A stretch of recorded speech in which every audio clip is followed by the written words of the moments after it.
Hi there. During this session, we are going to talk a little bit about pelvic floor breathwork and how we bring in our pelvic floor into our strength movements and our pieces. So this is going to be all about the pelvic floor, and then this is the thing that you're going to be able to add to your future sessions. It doesn't have to be super complicated. I'm going to keep it really simple at this point so that we just get in tune with what's happening and the link to our breath and the pelvic floor. So when we breathe in, naturally every day when we're breathing in, our pelvic floor is also going down. So from here, my diaphragm is going down and so is my pelvic floor. So I'm going to run with that as I do my breath work here, okay? So get yourself down onto a comfortable place. You can be anywhere you want to be, on your bed if you wish. I'm going to put one hand on my chest. I'm going to put one hand on my tummy. I'm going to breathe down. So I want to try and practice getting my breath into my tummy. Okay, my chest should be dead still, and that's why I've got my hand here.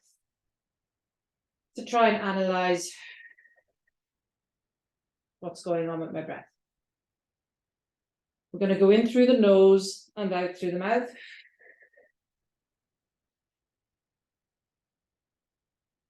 And this time I'm going to try and get a good 10 to 12 seconds in my exhale. Out through the pierced lips.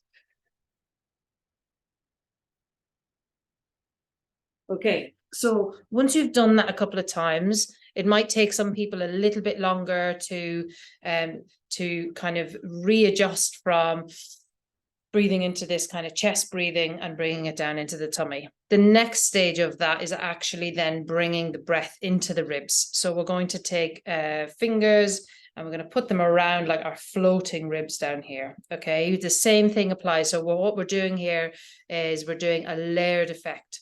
Yeah, so we're not forgetting about the first thing we did and then doing step 5. We're trying to layer them in on top of each other.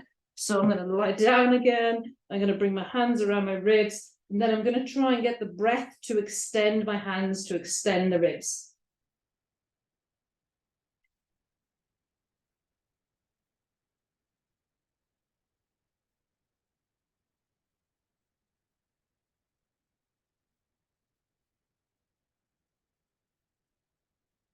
Okay, so therefore now I'm trying to bring the breath down and out rather than just out through the tummy.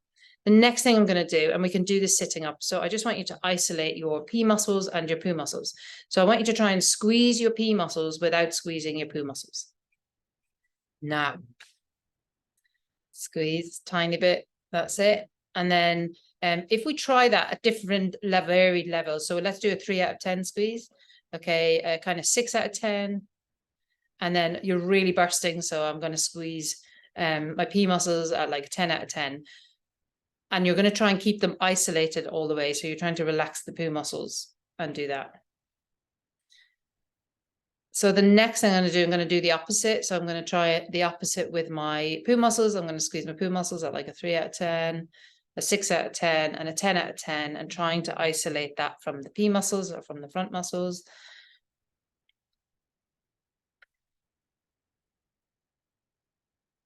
Yeah. So pause the video. If you want more time, just play around with that. And this is the kind of thing that I want you to be playing around with anyway, just when you're for the next kind of few weeks, so that you're starting to engage the pelvic floor with your regular day-to-day movement.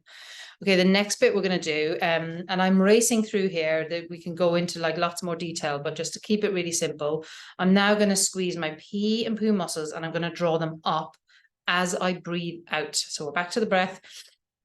We're going to draw up the pelvic floor as I breathe out. Okay, I'm going to put that into practice now. See, does it make sense? With the exhale, can I draw my pelvic floor up as I exhale?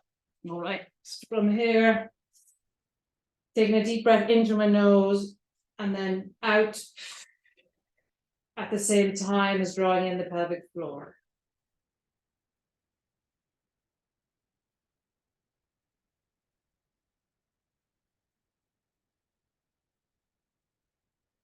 Great, right. You're trying not to squeeze your glutes, so your bum muscles shouldn't be activated. Your hips shouldn't be doing any work. This is so internal. So just spend a little bit of time doing that. And then that's it. What we can do, if you start practicing that, then we'll bring that work into your next strength piece. Okay. Good luck. Enjoy activating that pelvic floor. And I'll see you in the next session.